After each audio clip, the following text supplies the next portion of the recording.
The possibility of dimensions of space beyond the three that we know about is an idea that it cropped up in the early part of the 20th century, and it has been with us ever since. Even our modern approach to unified theory, something called string theory, invokes the possibility of more dimensions than the three that we experience, right? So we all know about left, right, back, forth, and up, down, right? Those are the three dimensions that are all around us. We all move through them freely in day-to-day life. These other dimensions suggested by theoretical considerations, there is no experimental evidence for any of what I'm about to tell you, but the theoretical considerations suggest that in addition to left, right, back, forth, and up, down, there may be other spatial dimensions. It's hard to picture, like, where could they be? There doesn't seem to be any room left, and that's really the point.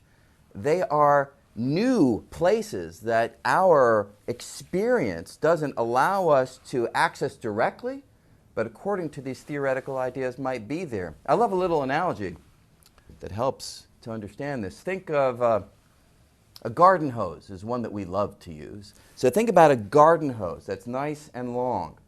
Now, from far away, the garden hose is going to look one-dimensional because that's the only part that you have the visual acuity to see, because the circular part is just too small for your feeble eyes to detect.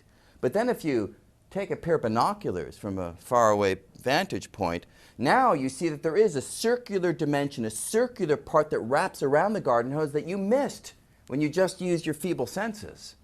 So dimensions can be big, obvious, and easy to see, or they can be curled up and tiny, much more difficult to detect.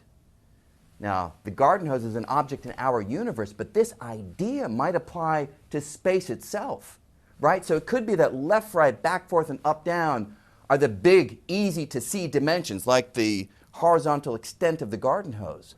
But just as the hose has a curled-up dimension, maybe space itself has curled-up dimensions. All around us, just curled up to such a fantastically small size that we can't see them with our eyes. We can't see them even with today's most powerful microscopes. But the possibility, according to the mathematics, well motivated by these attempts of realizing Einstein's dream of unified theory, the math suggests this as a real possibility that there may be more dimensions than the ones that we directly experience.